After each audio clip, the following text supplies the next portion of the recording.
Welcome back to the Charge Go channel. I'm John, and in this video, I'm going to talk about our Rivian R1T after 10,000 miles driven. So if you like this video, hit the like button. If you want to subscribe, hit the subscribe button, and please hit the notification bell so you can be notified anytime we drop a video. Now, we got the truck back in February of this year, 2023, and we made a video on it then. And soon after, we made a video on 3 issues we noticed with it almost immediately after getting it. But there also has been some other issues that we haven't talked about or we briefly touched on in previous videos. So I'm going to talk about those in this video, and I'm going to talk about our overall experience. Overall, the Rivian R1T has been serving us pretty well. I've been the primary driver of it ever since we got it, and I've been driving it almost daily around and in the city, and we've taken it on some road trips too, and we've taken it off-roading a couple times. We took it on a road trip to Las Vegas once from the LA area, and we took it on a road trip to Lake Tahoe from the LA area, and it served us well both times. And both times we utilized the Rivian Adventure Network charging stations that are on the way from LA to those destinations. And they've been pretty good to us. Now, well, sometimes you have to utilize the Electrify America stations, which aren't as great. So Electrify America stations have been not too reliable because oftentimes some of their chargers are not working, and sometimes there's a bit of a backup at their stations. Now, what's been really encouraging is that Rivian is going to be allowed to use Tesla superchargers starting next year in 2024. Now, I've been really looking forward to that because the Tesla supercharger network is the most reliable fast charging network for electric vehicles. And once the Rivian and as well as other electric vehicles have access to it, then a lot of people are going to see more value in getting electric vehicles, because previously a lot of people who were anxious about charging are not going to have that same level of anxiety anymore. And the Tesla supercharger network is rapidly growing too, and more locations are being announced almost on a weekly basis. But if you live in a house or some other scenario where you're able to charge your vehicle regularly, perhaps at work, then the fast charging station issue is not really a major concern for you, because that'll only come up on long road trips and not for day-to-day use. Now, we use our Rivian to transport some big items sometimes, for example, some big propane tanks and some big suitcases. But I wouldn't say a Rivian is an ideal work truck because it's more designed for occasional transportation of heavy stuff and not daily transportation of heavy stuff. Why did I say that? Because it is a bit of an elegant vehicle. It's a bit of a nice fancy vehicle, and you don't want to waste it on transporting heavy plywood or concrete blocks or those types of materials on a daily basis. And that'll just add a lot of wear and tear on the vehicle, and no doubt it'll cause some scratches in the back area. It's not really that kind of vehicle. If you want that, I would go with the Ford F-150 Lightning if you're looking to go electric. But a gas pickup truck is really not a bad option anyway. If you don't mind paying for gas and you're not a big fan of electric vehicles, then you could go with that.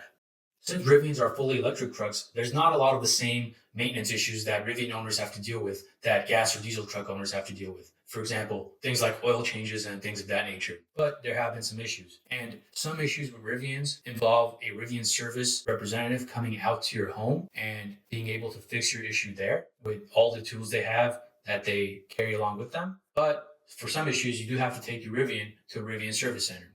For example, there was a window frame misalignment issue on my Rivian. So the plastic frame of the window on the outside that frames around the window, and actually for both rear windows on my Rivian, that plastic frame was misaligned and it wasn't perfectly aligned with the frame for the windows in the front of the vehicle. So a Rivian representative came out to my house with their mobile service truck, and they had all the tools they need to repair that. And they actually ended up replacing the plastic frame when they were at my house. And it was a pretty smooth process, and they were able to come out just a couple weeks after I had requested the service. But for some issues, you do have to take your Rivian in to a service center. Now, since Rivian is a relatively new company, they don't have as many service centers and as much capacity as, for example, Tesla has. So there is usually a pretty long wait for taking your Rivian to a Rivian service center if that needs to be done. And that has needed to be done in my case. For one issue, there was a rattling sound coming from the left-hand side of the driver. So from the pillar area between the front and rear windows. And the rattling issue would happen on some streets, not all streets, not really well paved streets, but sometimes when the street was not really well paved, you would hear a rattling sound coming. And it was a pretty annoying sound. It wasn't that high in volume. If you had some music playing, you wouldn't typically notice it. But if you didn't have music, it would drive some people crazy. But in this case, I put in a Rivian service request, and to get that issue resolved, along with another issue, which was that the Rivian seemed to be kind of off alignment. So when I took the Rivian to the service center, I had to drop it off for about a week, and they fixed the alignment issue.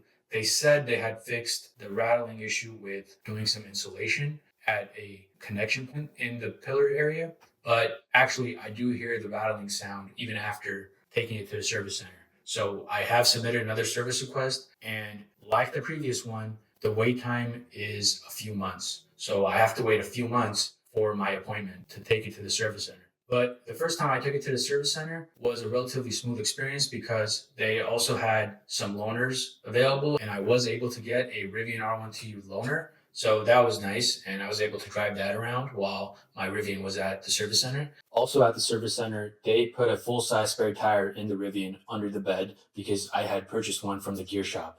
And even before I took it to the service center, what I also had ordered from the gear shop was the manual tonneau cover, and that also came as a package to my house. And I installed it, and I have a video here where I show myself installing it, and it was a pretty easy process. It did come with a little piece chipped off, but it wasn't a big deal. It was just the error that happened during shipping. I guess the box was tossed around too much, but it doesn't hurt the functionality of the cover.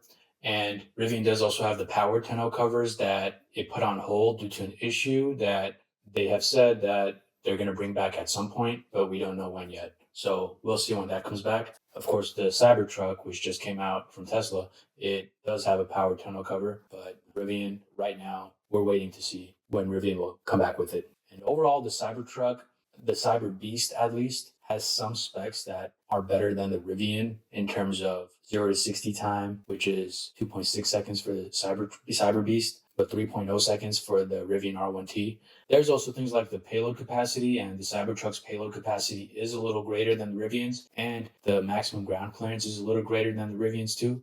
And the Cybertruck is going to have slightly less range than the Rivian R1T, which was a little surprising. But Tesla also has said they're going to have a range extender, which is an additional battery that can go in the bed of the Cybertruck to provide more range to the Cybertruck. And interestingly enough, Rivian has actually discussed doing this too for Rivians as well. So we'll see what happens with the range extenders. But as of right now, in terms of range, the Cybertruck falls slightly short of the Rivian R1T. So you can't go wrong with the Rivian if you're looking for range. But the Cyber Beast, the highest spec Cybertruck, starts at $13,000 more than the base quad motor Rivian R1T. So it's a little expensive if you ask me, but perhaps Tesla will bring their prices down, and maybe if one likes the look of the Cybertruck and is interested in those specs, albeit at a higher cost, then they could purchase a Cybertruck instead of a Rivian R1T. There's also the Ford F-150 Lightning, and the Chevy Silverado EV is coming out too. So Chevy says it's about to come out next year, and we made a video on that too. But we'll see. Everyone has their own taste, but the Rivian overall has not been a disappointment to me. I really like it. I really like driving it. In my mind, the Rivian R1T is probably, if not the best, in the top 3 of the pickup trucks that money can buy right now. So thanks for watching this video. I hope it was informative. I hope it helps you in your decision-making process. If you're thinking about getting an electric truck, hit the like button if you like this video. If you want to subscribe, please subscribe, and please leave a comment if you have one.